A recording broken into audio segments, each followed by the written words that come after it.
Muy buenas tardes a todos, estimados colegas. Espero que tengan o hayan tenido un excelente día. De nueva cuenta, acá un jueves más tenemos normalmente capacitación o tenemos nuestro programa de fiscal relajado, que por cierto, nuestro último tema que nos impartió nuestro amigo David, que es psicólogo, pues hablamos acerca del estrés que vivimos muchos de los colegas contadores. Ahí por si gustan, pues que queda la cordial invitación para que vean en nuestro canal de YouTube el video que subimos la semana pasada. Y hoy vamos a hablar precisamente del arrendamiento de bienes inmuebles como tal. Y como tal, toda la plática o todo el taller se va a enfocar en el arrendamiento de bienes inmuebles. Y sin tanto preámbulo, me dejo de rollos y vamos directamente a la presentación de las siguientes láminas. Espero me puedan confirmar si se está escuchando correctamente para que hagamos las respectivas correcciones. De no ser así, pues vamos a seguir con toda confianza. Espero me puedan confirmar, por favor, ahí en nuestro chat, si me hacen el favor.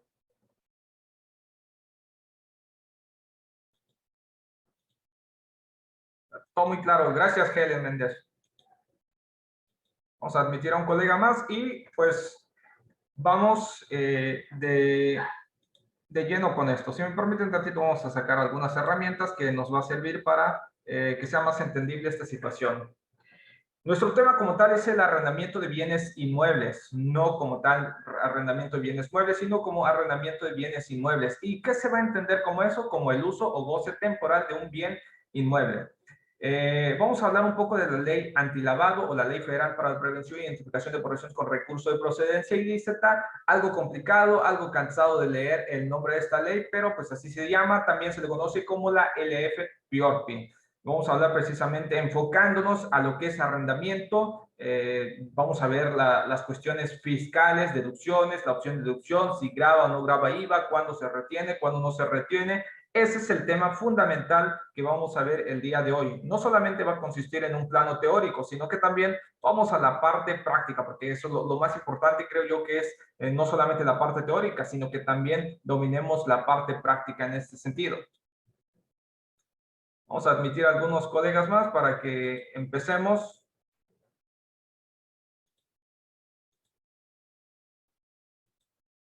Bueno, el día 17 de octubre de 2012 se publica en el Diario Oficial de la Federación la Ley Federal para la Prevención e Identificación de Operaciones con Recurso de Procedencia Ilícita. Dentro de los transitorios nos especifica que la presente ley iba a entrar en vigor a los 9 meses siguientes al día de su publicación en el Diario Oficial de la Federación. Como tal, dentro del segundo transitorio establece que el reglamento de la presente ley, que se refiere a la LF Piorpi, iba a entrar dentro de los 30 días siguientes a la entrada en vigor de esta ley. Recordarán ustedes que el 11 de septiembre del 2001 pues hubo un atentado a las Torres Gemelas donde hubo muchos fallecidos. Fue una noticia muy remumbante, de la cual también tengo que mencionar que esta ley antilavado pues tiene algo de relación con el financiamiento al terrorismo. Como tal, actualmente ya está penado por el Código Civil Federal, Código Penal Federal, estas conductas, y como consecuencia, pues de alguna forma tiene algo de relación con esta ley que estamos mencionando, porque cierta parte de este dinero que se lava, pues se manda para financiar el terrorismo. La diferencia acá es que no siempre el financiamiento del terrorismo viene de un lavado de dinero, ¿no? Sino que también puede venir de un dinero completamente legal. Esas son algunas de las precisiones que quería yo hacer mención antes. Vamos directamente al artículo 17 de la LF Piorpi, fracción 15. Nos establece que la constitución de derechos de uso o goce temporal de bienes inmuebles por un valor mensual superior al equivalente de 1,605 veces el salario mínimo general vigente en el Distrito Federal el día en que se realiza el pago o se cumpla la obligación. Recordemos que hay una desindexación del salario mínimo general. Cuando habla ya la ley de un salario mínimo vigente en el Distrito Federal, se refiere forzosamente a las sumas. Ahí lo van a encontrar en el párrafo 6 y 7, letra B del artículo 26 de la Constitución. ¿Y cuánto es ese importe? Pues a partir de 1,605 veces el UMA sea, en este caso 1605 multiplicado por los 89.62 da aproximadamente 143.840.10. En el momento que yo ya me ubique en este supuesto, pues estoy obligado a efectuar la identificación de esta operación. Y no solamente eso, también tengo que hacer un aviso y nos establece que este aviso se realiza ante la Secretaría. Esta Secretaría, pues obviamente se refiere a la Secretaría de Hacienda y Crédito Público. Todas estas actividades anteriores, cuando el monto del acto o la operación mensual sea igual o superior al equivalente de 3.210 veces el salario mínimo vigente. Como tal, es 3.210 por los 89.62, son 287.680.20. Ya en este momento que yo ya esté manejando estas cantidades a nivel mensual, yo ya estoy obligado a dar los avisos. Una es la identificación y otra cosa es el aviso que se tiene que hacer. Y por acá en una tabla que la misma, el portal de la PLD, pues ahí nos dan estas tablitas que realmente es lo que ya acabamos de mencionar, que lo vimos de acuerdo al 17, si se dan cuenta por acá, todas esas mismas cantidades son los que están en esta tabla. Si se dan cuenta, acá dice derechos personales de uso o goce temporal de bienes inmuebles. Ahí están los 1.605. Este es el umbral de identificación, son 143.840.10. En el momento que yo tenga estas cantidades de 143.840.10, yo ya estoy obligado a hacer la identificación de mis clientes. Y cuando estoy obligado a hacer el aviso, cuando supere yo estas cantidades, los 287.680.20, en ese momento ya yo estoy obligado a dar aviso a través del portal. Como tal, quiero hacer estas precisiones porque ahorita nos estamos enfocando precisamente en el arrendamiento. Si se dan cuenta, que están los juegos con apuestas, tarjetas de crédito, préstamos, servicios de construcción o desarrollo o comercialización de bienes inmuebles. Por acá son los umbrales de identificación y esta es la parte del umbral de aviso que se tiene que hacer. Bueno, también no solamente hay restricción u obligaciones de dar aviso, sino que también hay restricciones en el manejo del efectivo. Por ahí en el 32 de la misma LFPORPI dice que está prohibido dar cumplimiento a obligaciones y en general liquidar o pagar, o sea, está prohibido liquidar o pagar, así como aceptar liquidación o el pago de actos o operaciones mediante el uso de monedas y billetes. O sea, me prohíben que me paguen en monedas o billetes o en metales preciosos en los siguientes supuestos. No siempre me prohíben aceptar el efectivo, solamente cuando supere yo estas cantidades. Por ejemplo, acá sobre constitución de derechos personales de uso o goce de cualquiera de los bienes, a que se refiere a la fracción 1, 2 y 5 de este artículo, por valor igual o superior al equivalente de 3.210 veces el salario mínimo. Esa cantidad es aproximadamente 287.680.20. Hasta esta cantidad podría yo aceptar el pago en efectivo o en metales preciosos. ¿Qué pasa si es un importe de 300,000 pesos? ¿Me pueden pagar cierta parte en efectivo y la otra parte en transferencia electrónica? Claro que sí, claro que sí. El tope es esta cantidad. Ya después que se supere esta cantidad, pues ya obviamente me deberían de pagar a través de transferencia electrónica o una parte de la excedente de esto que les estoy marcando por acá. En el reglamento nos establece que los actos o operaciones que celebren quienes realicen las actividades establecidas en el artículo 17 de la ley con sus clientes. Cuando acá dice realicen las actividades vulnerables, acá en este caso estamos hablando del arrendador, es el que realiza esas actividades vulnerables. Y cuando lo realizamos con nuestros clientes, cuya suma acumulada por tipo de acto u operación en un periodo de 6 meses alcance los montos para la presentación de avisos a que se refiere el mencionado artículo, estarán sujetos a la obligación de presentar avisos. Y ahorita lo vamos a graficar esto.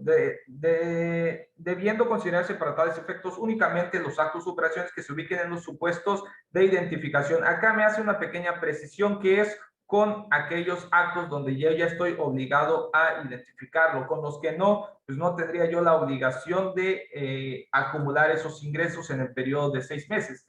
Y por ejemplo, acá en agosto, si se dan cuenta, pues son 150,000 pesos que estoy percibiendo del arrendamiento. Y el umbral de identificación es hasta el 143,840.10. Como tal, yo ya estoy superando la cantidad de identificación. Por consecuencia, esto ya lo debo de identificar. Pero si se dan cuenta, en el mes de septiembre me hacen un pago, pero esa cantidad no supera el umbral de identificación y por ello, por esta cantidad no lo tendría que considerar para efectos de lo que nos está diciendo el reglamento, pero para el mes de diciembre, si se dan cuenta, pues ya de nueva cuenta superamos el umbral. Y si sumamos esto con esto, nos va a dar la cantidad de 300,000 pesos. Entonces ya en este momento tengo que sumar esto y lo otro y por consecuencia yo ya estaría superando el umbral del aviso de los 287,680. Y esto es en un periodo de 6 meses dentro del mismo año.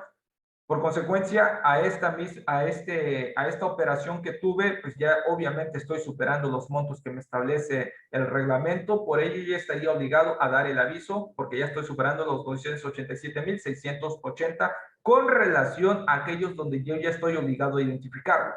Por ejemplo, acá, en agosto recibí 140,000 pesos, no tengo la obligación de identificarlo porque quedo abajo de los 143,840.10. En septiembre, pues sucede lo mismo, no estoy obligado a identificarlo. En diciembre sucede exactamente lo mismo, no estoy obligado a identificarlo. Y por consecuencia lógica, no tengo por qué estar sumando estas cantidades que están acá y por consecuencia nunca superaría yo la cantidad de los 287,680.20. Por consecuencia, no estoy obligado a presentar este aviso, ni la identificación, por supuesto. Por ejemplo, acá tenemos un tercer supuesto. En agosto son 250,000 pesos, de las cuales estoy superando el umbral de identificación. Por este supuesto, ya esta cantidad que tengo por acá, ya la debería de identificar, pero para el mes de septiembre, pues no supero la cantidad de identificación, entonces no estaría obligado a tomarlo en cuenta para efectos de la sumatoria de esa acumulación que se hace conforme al reglamento. En diciembre tampoco, por consecuencia no estoy superando los 287,000 y por esa simple situación pues no estoy obligado a presentar el aviso. Los umbrales de restricción de uso de efectivo y metales son los siguientes. Era lo que ya les hacía mención hace algunos momentos, que me prohíben aceptar el uso del efectivo. En este caso, si dan cuenta del arrendamiento de inmuebles nuevos o usados, estoy restringido hasta 287,680. Ya una vez que supere esta cantidad, pues ya no lo debo de aceptar, sino pues ya amerito una multa. Y estas son algunas de las multas que les hacía mención. Si se dan cuenta, esto es con relación a la obligación de identificar. Si no hago la identificación de mis clientes, pues la sanción pecuniaria, es decir, lo correspondiente a dinero, efectivo, pues oscila entre los 200 hasta los 2,000 UMAS. En este caso es salario mínimo, pero lo mismo aplica que son UMAS para efectos de la desindexación del salario. Y otra situación, cuando omito enviar un aviso, pues la multa oscila desde los 10,000 hasta los 65,000 UMAS o entre 10 y el 100% del valor del acto de operación, la que resulte mayor. Entonces, esas son cuestiones de las multas que nos pueden aplicar por omitir el aviso. El otro es por no identificar a mis clientes. La tercera, pues, es el de no respetar las restricciones del uso de efectivo y metales preciosos, como ya los hacíamos mención, que son los 287,000. Si no respeto y acepto importes mayores a los que ya hacíamos mención, pues las multas igual oscilan de entre los 10,000 a los 65,000 o bueno, son UMAS o el 10% hasta el 100% del valor total del acto o la que resulte mayor. Pues esas son las multas que nos pueden imponer por no cumplir con esta obligación. Conceptos. Y acá siento yo que es muy importante empezar acá a definir los conceptos que son sumamente valiosos. Por ejemplo, en este caso, ¿quién es el arrendatario? El arrendatario, me imagino yo que todos vimos la serie El Chavo del Ocho y el arrendatario era don Ramón.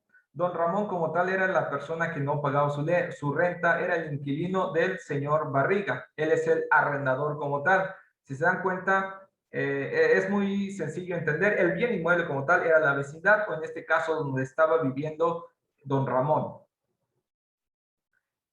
Y lo que celebra entre don Ramón y el señor Barriga es un contrato de arrendamiento, que también puede suceder que don Ramón, pues de alguna forma quisiera arrendarle cierta parte de este bien inmueble, se lo da en arrendamiento a otra persona y a eso se le va a llamar contrato de subarrendamiento. Como tal, hemos visto que el contrato de subarrendamiento tiene menos valor que el contrato de arrendamiento. ¿Por qué lo menciono? Porque por ahí hay algunas tesis aisladas que estuve viendo donde hacían un contrato, por ejemplo, el contrato directamente de arrendamiento entre don Ramón y el señor Barriga de 1 año.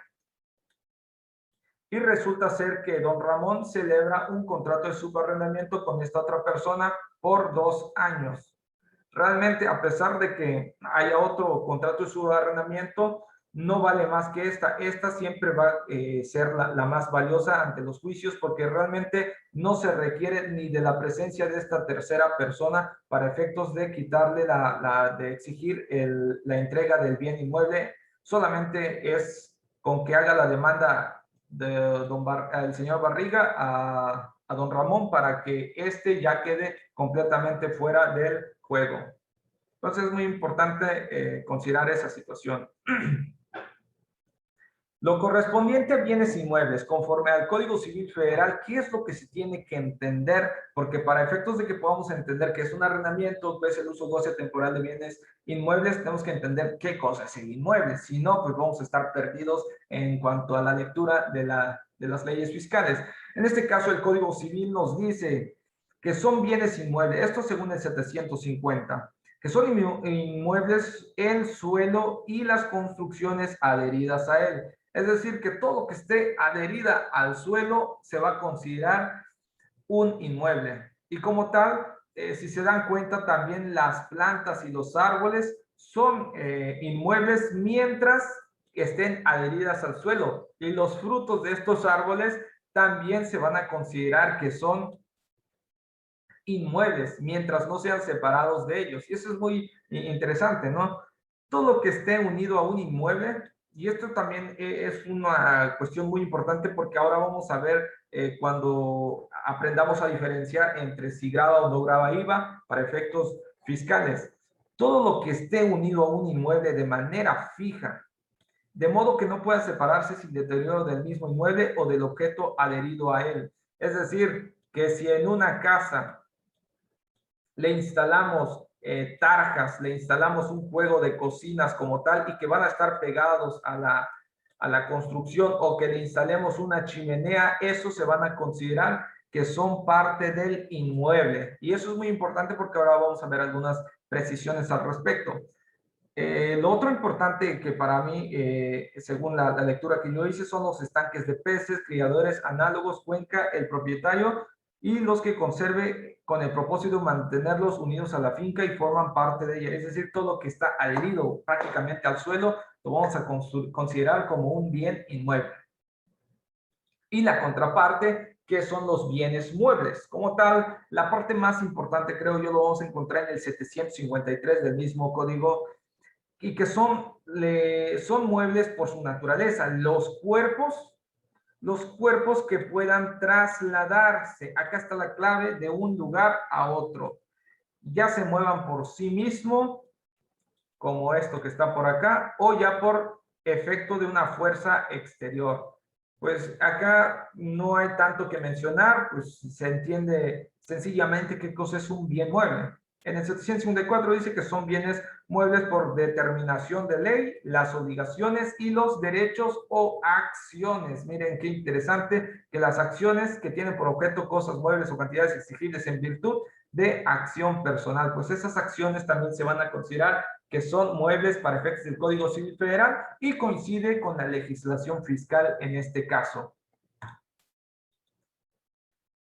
Y ahora vamos a la parte fiscal.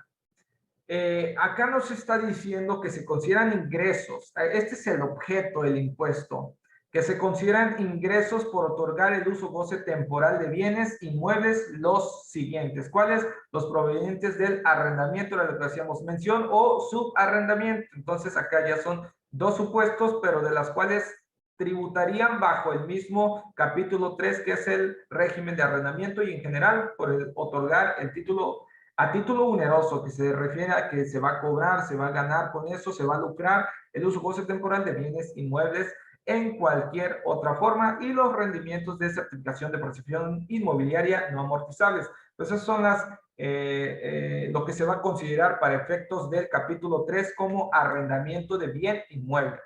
Bueno, y este es un inmueble como tal, y este es un mueble. Este puede ser, llámese casa habitación, llámese local comercial, llámese hotel, llámese motel, lo que ustedes quieran, pues este se va a considerar como un inmueble. Y todo lo que se pueda mover se va a considerar como un mueble. Dentro de las obligaciones que tiene este capítulo 3, título cuarto, pues es dentro de las obligaciones que tiene, ¿no? Pero acá vamos a hablar de los derechos que tienen de hacer las deducciones correspondientes. Como tal, en la fracción primera nos dice que el impuesto predial correspondiente al año, esa es completamente deducible. Pero si se dan cuenta que hay una pequeña precisión o una pequeña trampa, dice correspondiente al año de calendario sobre dichos inmuebles. Y cuando dice correspondiente al año de calendario sobre los dichos inmuebles, se refiere a que ese impuesto predial que estoy pagando no corresponda a un ejercicio anterior, sino que me dice que tenga que ser del mismo año de calendario. No puedo estar deduciendo el impuesto predial del 2018 en el 2021. Eso es lo que nos establece esta ley, y esa es alguna de las interpretaciones que se le ha dado, así como las contribuciones locales, mejoras de planificación o de cooperación para obras públicas. Bueno, los gastos de mantenimiento. Oye, que ya le puse un tercer piso a mi edificio, ¿lo voy a considerar como gastos de mantenimiento para efectos de deducirlo? No se puede, porque la misma ley nos está diciendo, siempre y cuando no impliquen adiciones o mejoras al bien. ¿Y cuáles entonces entrarían como gastos de mantenimiento? Pues obviamente cuando te vengan a pintar la casa, algún resane, que se le despegó la loseta, cambiar losetas. Esos son los gastos de mantenimiento a los cuales se está refiriendo este capítulo. ¿Cuáles no se van a considerar como mantenimiento? Pues lo que ya les hacía mención, pues una adición, alguna mejora de la construcción como tal, esas no van a ser deducibles como gastos de mantenimiento, sino como en otros supuestos los vamos a ubicar. ¿Cuáles otras? Los intereses reales pagados por préstamos utilizados para la compra de construcción o mejora de los bienes inmuebles. Es decir, que estos préstamos que haya yo pedido al banco, esas se destinen a la compra, construcción o mejora de los bienes inmuebles. ¿Qué pasa si me saco un préstamo para comprarme una casa por mi parte, y esa casa lo voy a ocupar para mi casa, habitación personal? Esas no aplican. ¿Por qué? Porque no se está destinando a la adquisición del ingreso. Tampoco puedo ocupar otros préstamos personales, siempre y cuando estos préstamos se deduzcan solo los intereses reales, no los intereses nominales, solamente los intereses reales, y que esos préstamos sean para mejora del bien inmueble. ¿Cuál es otro? Los salarios. Obviamente, si tenemos ahí a nuestro velador, tenemos ahí al intendente, tenemos ahí al vigilante, esas son completamente deducibles, pero hay una pequeña trampa, y ahora vamos a ver esas precisiones. Las comisiones, obviamente, si tengo una persona comisionista que me ayuda a conseguir clientes, pues claro que son completamente deducibles. Los honorarios pagados, ¿les suena contador? ¿Les suena abogado? Pues obviamente la persona física no necesariamente tiene que ser contador para arrendar su bien inmueble, y por consecuencia, pues dudo mucho que sepa calcular sus impuestos. Por eso tendrá que contratar los servicios de un contador público o un licenciado en contaduría para que le presente o le haga las declaraciones provisionales del impuesto sobre la renta y el pago del IVA. Entonces, esos honorarios son completamente deducibles. También vamos a necesitar del apoyo de nuestros amigos abogados, que ellos son los que se encargan de hacer los contratos, poniéndole las cláusulas correspondientes para efectos de que haya un buen acuerdo entre como arrendador, como arrendatario y que todo esté de manera legal, todos estos papeles o contratos o estas formalidades que se tienen que hacer, porque cuando no quiera pagar el arrendatario, pues de alguna forma se tienen que ir a juicio y los contratos van a formar parte fundamental para ganar un juicio de esta índole. ¿Cuáles otras? El importe de las primas de seguros que amparen los bienes respectivos. Acá no necesita mucha explicación, se está explicando casi por automáticamente este mismo concepto.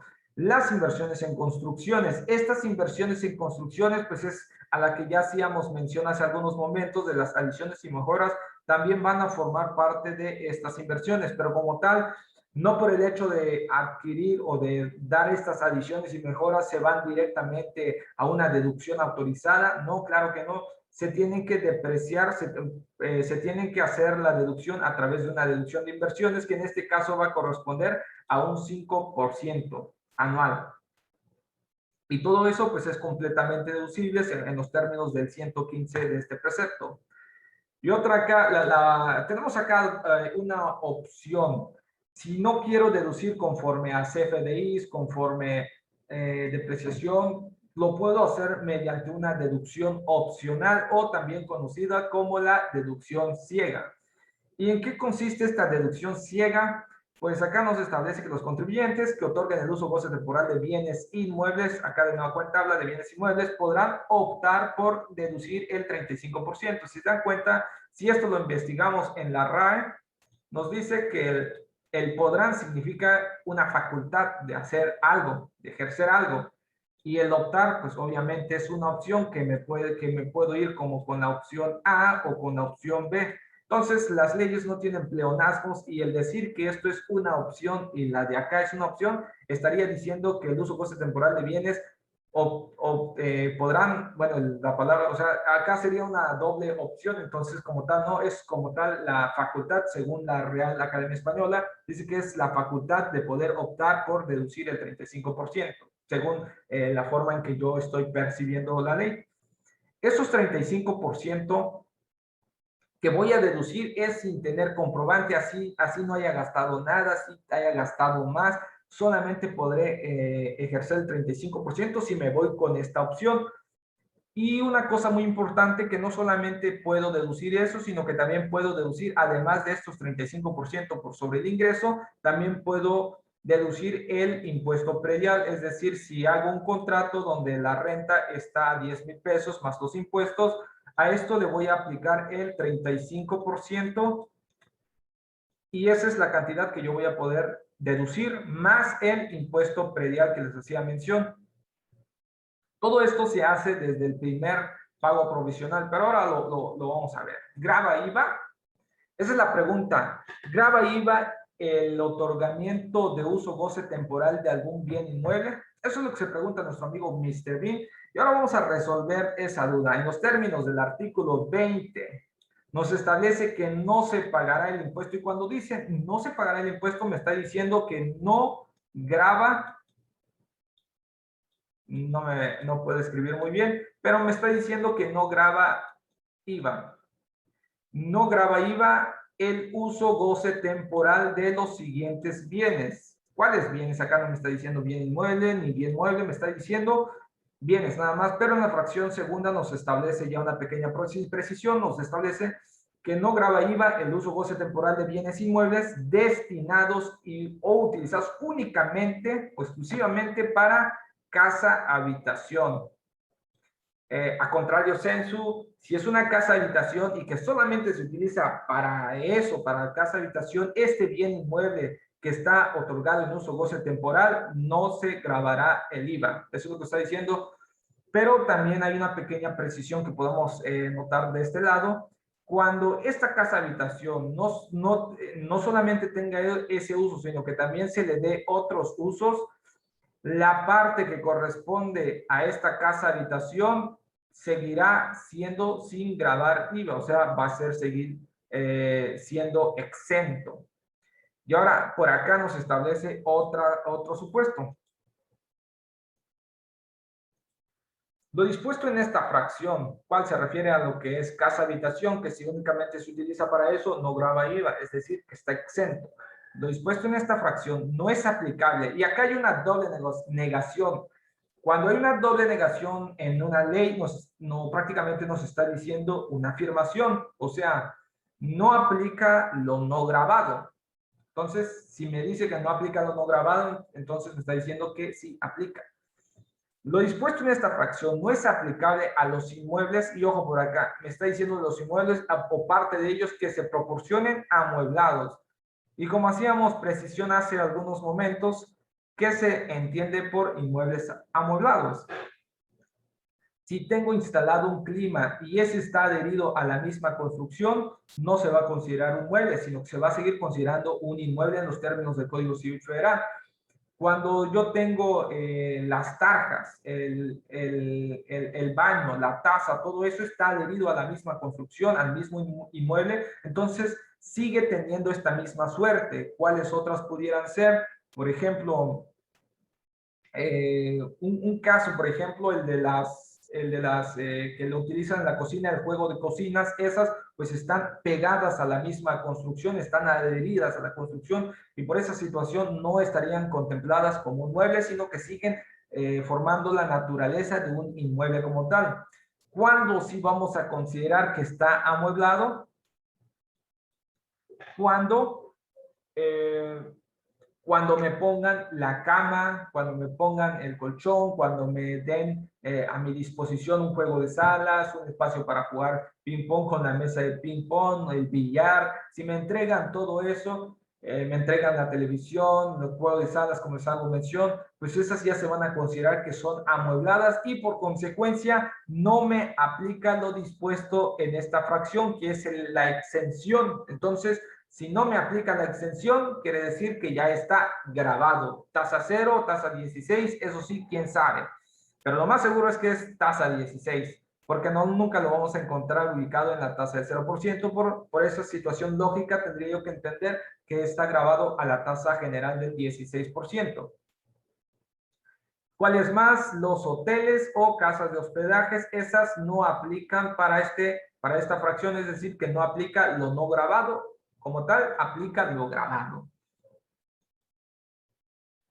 Bueno, con relación a las retenciones, acá el mismo 116 nos establece lo siguiente, que cuando hayan pagos que efectúen las personas morales, por acá, estas deberán retener el 10%. De hecho, acá no lo dice, por acá lo dice.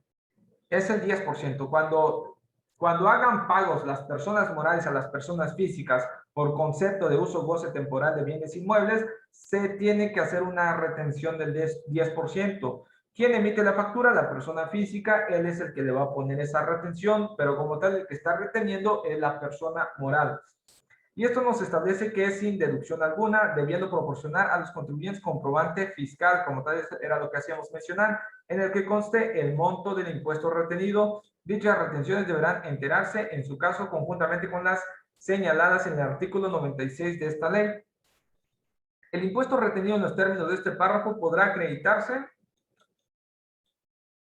contra el que resulte conformidad con el segundo párrafo de este artículo. Es decir, que ese IVA que me van a retener la voy a poder acreditar en mis declaraciones provisionales.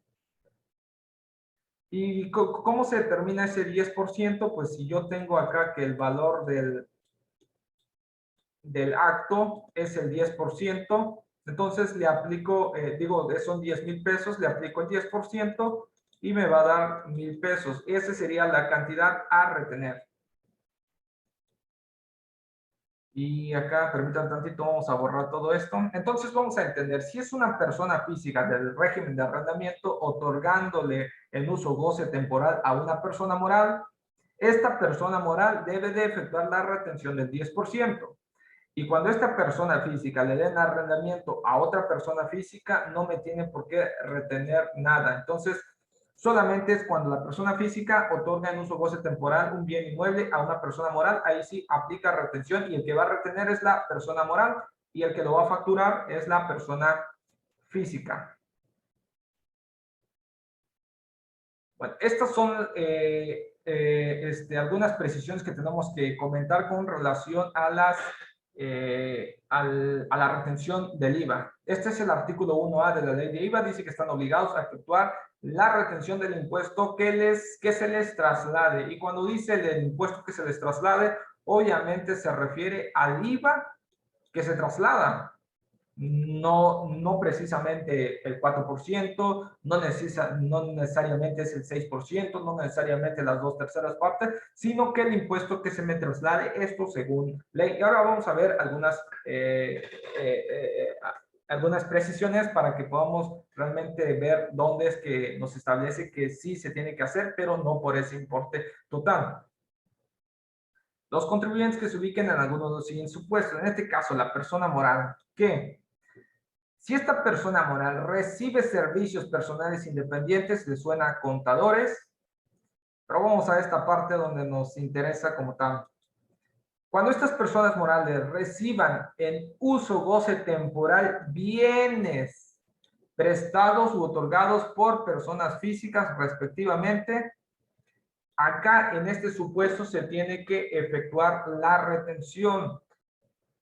Pero me pregunto, ¿esta retención aplica para bienes inmuebles, llámese casa habitación, llámese casa amueblada, llámese local comercial, o también aplica para el bien mueble? Quisiera hacer esta pregunta ahí a nuestros colegas que nos están sintonizando en Facebook y también para los que estamos acá en Zoom. ¿Qué dicen ustedes? ¿Aplica para ambos?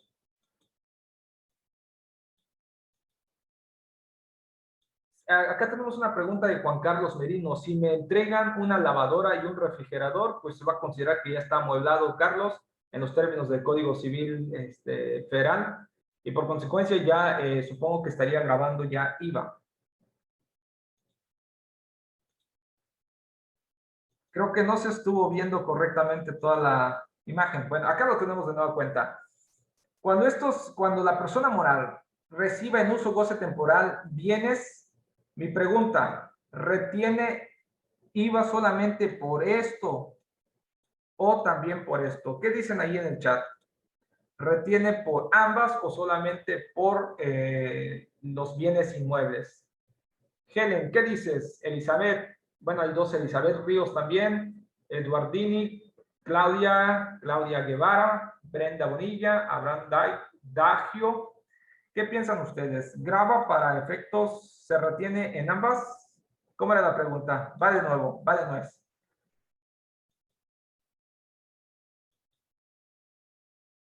Acá, las personas morales que reciban servicios personales independientes, estamos hablando de abogados, de contadores, o usen o gocen temporalmente bienes prestados u otorgados por personas físicas, en este caso estamos hablando de un arrendamiento o en general, personas físicas. Mi pregunta acá, si solamente aplica la retención cuando es por bien inmueble o también cuando es por bien mueble, en los términos de la ley de IVA. La retención, si aplica para bienes muebles o para bienes inmuebles. ¿Qué dicen ustedes? Retiene solo para bienes muebles, según dice Brenda Bonilla. ¿Quién más dice? ¿Quién más dice que aplica para todos? ¿Quién más dice que aplica solamente para bienes muebles o solamente para bien inmueble? Porque acá la ley de IVA me dice que en el momento que se ponga en uso goce temporal bienes prestados o otorgados por personas físicas respectivamente, se debe de retener el IVA que se les traslade. En este caso, mi pregunta, si aplica solo para bienes inmuebles o solamente para bienes muebles o aplica para ambos. ¿Qué dicen?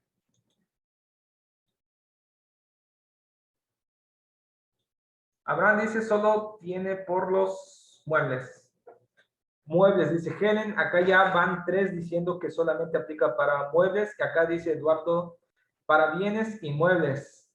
Aplica para bienes inmuebles y amueblados. Dice Gerardo. Helen dice, mentira para los dos. Dice, por ejemplo, una bodega de persona física, APM, le retiene. Vamos a admitir a un colega más. Se retiene porque ya el inmueble está amueblado. Sí, claro, sí, claro. Pero acá la pregunta va enfocada a lo siguiente. Que si esta retención por el uso goce temporal de bienes, si solamente es aplicable para bienes inmuebles o también aplica para bienes muebles. O sea, si aplica para ambas o solamente aplica para uno o para el otro. ¿Qué dicen ustedes? Hablamos de la retención de IVA. Retención de ISR, ya lo aclaramos, solamente aplica para arrendamiento de bienes inmuebles. Dice Helen para los dos. Para los dos. ¿Alguien más quiere comentar algo al respecto? Juan Carlos, solo para inmuebles. Bueno, vayamos a la... Para los muebles, dice Claudia Guevara. Y ahora vamos a ver que... No sé por qué me está sacando de las diapositivas, pero por acá espero se esté viendo correctamente ahora. Cuando la ley, y eso es lo que tenemos que entender, cuando la ley no me distingue, porque acá me dice que sea una persona moral. En el momento que sea una persona moral, esta persona moral, si recibe servicios o uso de goce temporal de bienes por parte de una persona física, ya debe de efectuar la retención que le sea trasladado, pero por bienes. No habla, donde la ley no hace distinción, donde la ley no distingue, yo no tengo por qué distinguir. Entonces, si me dice bienes muebles, pues le aplico retención a bienes inmuebles y a los bienes muebles, porque como tal no me está distinguiendo si solamente aplica para inmueble o para mueble. Como tal, yo estoy obligado a efectuar la retención, claro, siempre y cuando grave IVA, porque si estamos hablando de casa habitación, pues no va a grabar IVA, entonces no se tiene por qué retener nada. Pero en el caso de que sea un local comercial, ahí sí tengo yo que aplicar la retención de IVA. Si lo está prestando una persona física que me está otorgando el uso goce temporal de bienes. En este caso sería un bien inmueble, pero también si me está rentando, no sé, alguna constructora, pues está tomando en arrendamiento una maquinaria pesada, pues en ese momento ese bien inmueble como tal, el tractocamión, la retroexcavadora, pues esa también se le aplica la retención de IVA. Entonces va a aplicar retención de IVA tanto inmueble, tanto como muebles. Espero haya quedado claro. Bueno, si me pueden confirmar si quedó claro o lo repetimos o si es completamente claro. Porque como tal, la legislación fiscal no me está haciendo distinción de... Claro, dice Claudia, sí, muy claro, muchas gracias por confirmar. Sí, porque la ley no me distingue de un bien inmueble, de un bien mueble, solamente me dice de un bien. Entonces, a ese bien, pues recordemos que existen dos, está el inmueble y el mueble, pero como tal, como no me hace la distinción entre cuál retengo y cuál no retengo, pues entonces yo tengo que retener por los dos. Y acá tenemos una pequeña precisión. Si es persona física que le está prestando en uso goce temporal bienes, ya sea inmuebles o muebles, tiene que efectuar la retención de 2/3 partes. Como tal, la ley me dice que retenga el impuesto que me sea trasladado, pero unos párrafos más abajo me dice que podrá autorizar una retención menor dependiendo de la actividad. En este caso serían 2/3 partes, como también puede ser un 4% o el 6% famosísimo de que ya va a quedar fuera de la ley en unos meses más. Para el 1 de agosto, pues ya no se va a retener el 6% de IVA. Cuando es una persona física que da en arrendamiento a otra persona física, ya sea bien mueble o bien inmueble, esas no les son aplicadas esta retención, solamente es cuando es persona física otorgando uso goce temporal de bienes a otra persona moral y aplica la misma mecánica cuando son honorarios. Vamos al 116. De los pagos provisionales, se pueden hacer de manera mensual, como también puede ser de manera trimestral. Obviamente acá seguimos en el capítulo 3, que son arrendamiento o uso y goce temporal de bienes inmuebles. Los contribuyentes me dice que únicamente, o sea, no debe de tener otra actividad más que el capítulo 3, arrendamiento, uso y goce temporal. Si solamente tienen actividad por esos o tienen ingresos por ese capítulo, que es el capítulo 3 de arrendamiento, y que cuyo monto no exceda de 10 salarios mínimos generales de UMA, vamos a entender que es el UMA, podrán efectuar los pagos provisionales en forma trimestral. Ya de entrada yo debo de declarar de manera mensual, pero puedo y tengo el derecho o tengo la opción, si solamente tengo ingresos por arrendamiento, ya sea casa habitación, ya sea local comercial, pero no excede de la cantidad de 10 salarios mínimos generales elevados al mes, lo puedo hacer de manera trimestral. Es decir, a esos 10 salarios mínimos generales lo multiplico por 89.62, que se eleva al mes, son 30.4, en total son 27,244.48. Oye, ¿y por qué lo estás multiplicando por 30.4? ¿Por qué no lo multiplicas por 29? ¿Por qué no lo multiplicas por 28? ¿Por qué no lo multiplicas por 30 o 31? Porque dentro de los transitorios de la desindexación del salario nos especifica claramente que cuando se tenga que elevar a nivel mensual lo que corresponda a UMAS, se tiene que multiplicar por 30.4. Esos 89.62 se multiplica por 30.4. Y dentro de esas, del mismo transitorio, me dice que si lo quiero conocer a nivel anual, a esa multiplicación que ya hice de los 89.62 por 30.4, lo vuelvo a dividir por 12 y me daría la UMA anual. Eso es lo que me dicen los transitorios, por eso es que acá lo multiplicamos por 30.4, por eso es que son 27,244.48. Si los ingresos que tengo son por 27,244.48, puedo presentarlo de manera trimestral sin ningún problema. Ahora bien, acá hay una regla, que es la regla 314.2. Esta regla me dice, para los efectos del artículo 27 del Código Fiscal de la Federación, 29 fracción séptima y 30 fracción quinta del inciso D del Reglamento del Código Fiscal de la Federación, los contribuyentes que de acuerdo a lo establecido en el artículo 16, ¿cuál es el artículo 16? Es esto, este es el artículo 16. Párrafo tercero, este es el párrafo tercero del artículo 16. Ya me perdí. De la ley del ISR, perciben ingresos si tengo ingresos por arrendamiento de casa habitación, no local comercial, arrendamiento de casa habitación y demás ingresos por sueldos y salarios. Si no solamente tengo arrendamiento de casa habitación, también tengo sueldos y salarios o asimilados a salarios, también tengo ingresos por intereses, dice, podrán optar por efectuar pagos provisionales trimestrales del ISR por arrendamiento de casa habitación. O sea, que independientemente de que yo tenga otras actividades, porque de acuerdo a la ley me dice únicamente obtengan ingresos de los señalados en este capítulo. Pero acá ya la facilidad me está diciendo que si tengo por ese capítulo y tengo por sueldos y salarios, que es el capítulo primero, ingresos por intereses, por ahí es el capítulo 6, por ahí en el 132, 133, ley de impuesto de la renta, me dice que puedo optar por efectuar pagos provisionales de manera trimestral. Pues es una facilidad que pudiéramos acogernos de ellas.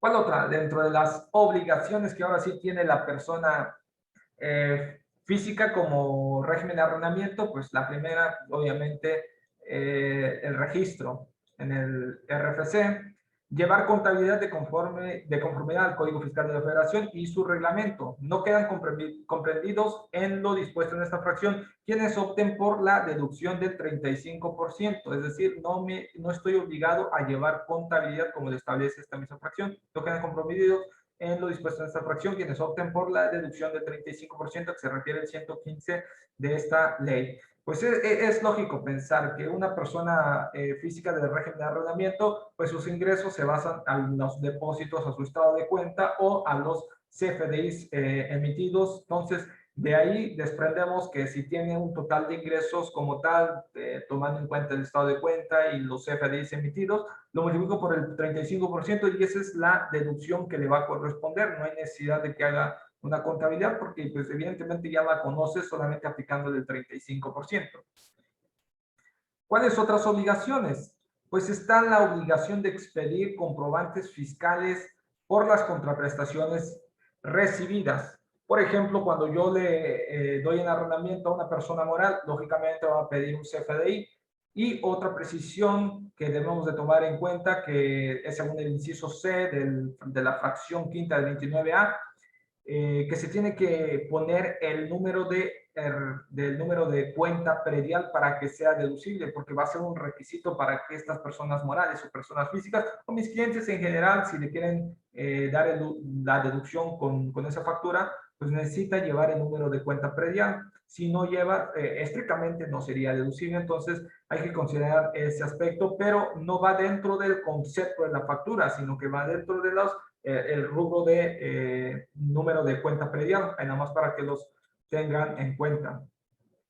Presentar las declaraciones provisionales y la declaración anual en los términos del 150 de la Ley de Impuesto de la Renta y informar a las autoridades fiscales a través de los medios informáticos electrónicos que señale el Servicio de Administración Tributaria mediante reglas de carácter general a más tardar el día 17 del mes inmediato posterior a aquel que se realice la operación de las contraprestaciones recibidas en efectivo. Entonces acá se vincula con la ley la ley antilavado en moneda nacional, así como las piezas de oro, de plata, cuyo monto sea superior a 100,000 pesos. Pues ahí tenemos esas otras obligaciones como personas que se dedican al régimen. Miren, acá está la parte que les hacía mención, que debe de contener, esto es según el Código Fiscal de la Federación, en el 29A, fracción quinta del inciso C, el número de cuenta predial o los datos de identificación del certificado de participación inmobiliaria no amortizable.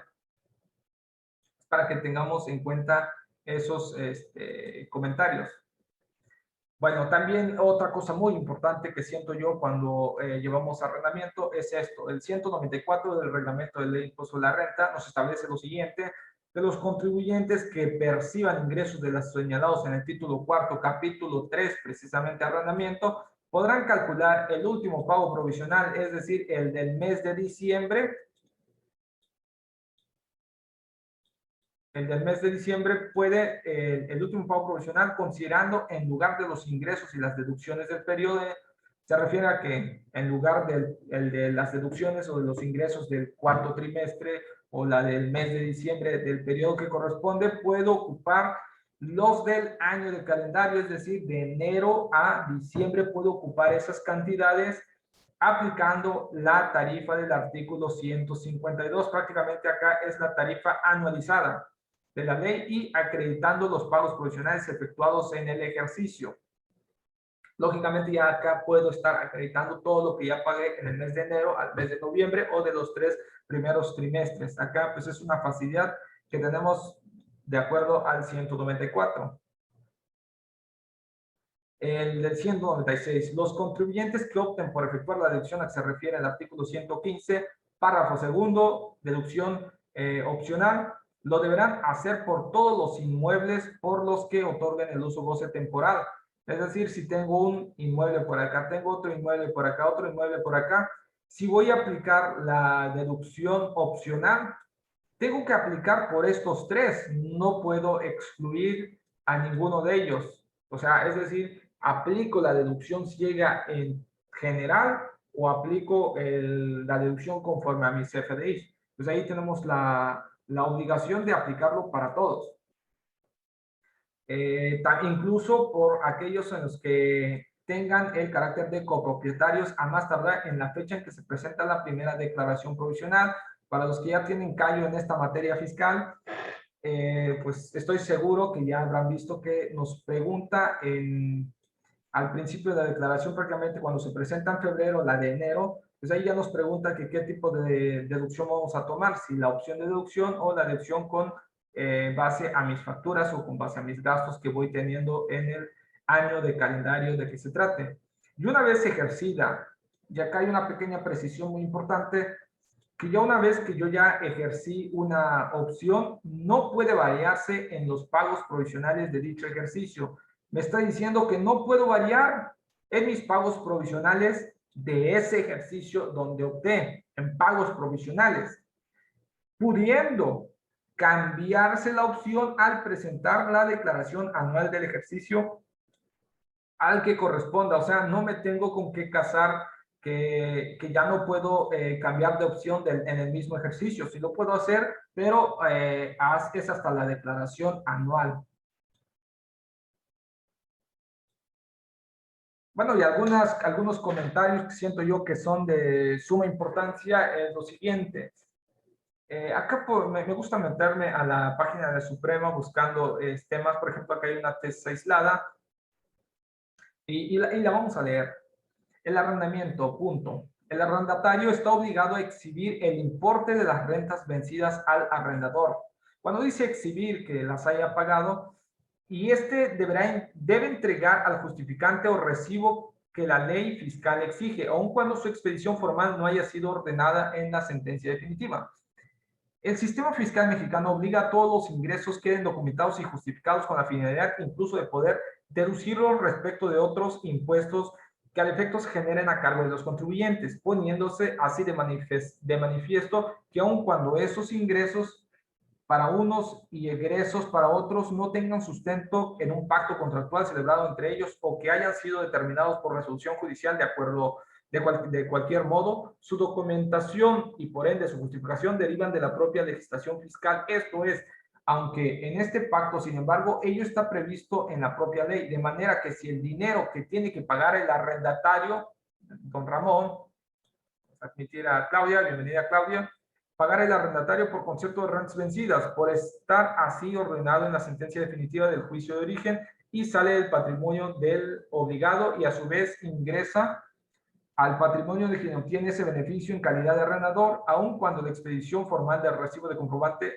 fiscal factura no haya sido ordenada en la sentencia o no esté en la propia ley que rige el acto. De cualquier modo, la legislación fiscal exige dejar huella, ojo por ahí, y por tanto debe ser justificado en el recibo correspondiente. Esto es, el que eroga en una cantidad tiene derecho a obtener el recibo correspondiente y el que recibe estar obligado a declararlo, como lo establece la legislación fiscal. Por tanto, si el arrendador obliga a exhibir el importe de las rentas vencidas al arrendador, quien al recibirlo debe entregar el justificante o recibo que la ley exija. Es decir, que si me deben algunas rentas, me gano el juicio, tengo que expedir forzosamente el CFDI para que me sea pagado, porque si bien quiere esta persona, si yo no le expido el CFDI, pues no tengo el derecho de exigirlo, tengo que expedir el CFDI para que tenga derecho a cobrarlo. Entonces, eso es, hay que tenerlo contemplado. De hecho, este es de agosto del 2018. Entonces, relativamente no tiene mucho, pero pues hay que estarlo expidiendo. ¿Y cómo la vamos a expedir? Por ejemplo, acá sale otra tesis donde de hecho este es de febrero del 2020. Es una persona que dijo que ya se le habían emitido las facturas en PPD, pago en parcialidades o diferido. Como ya se le fue expedido de esta forma el CFDI, pues dijo, pues yo ya te pagué, ya me expediste el CFDI. Sin embargo, en esta tesis dice que no por el hecho de haber expedido en PPD ya significa que está pagado, porque para que se entienda que ya está pagado este CFDI que está en PPD, tiene que haber un recibo electrónico de pago o complemento de pago para que se entienda que ya fue pagado la renta. Entonces, la recomendación acá es que se le emitan los CFDIs a los clientes en PPD y hasta que se pague se emite el recibo electrónico de pago o el complemento de pago como tal. Y eso es prácticamente lo que nos está diciendo esta tesis aislada. Bueno, hasta por acá estaríamos llegando a la parte final del plano teórico. Si alguien tiene algún comentario, bienvenido sea.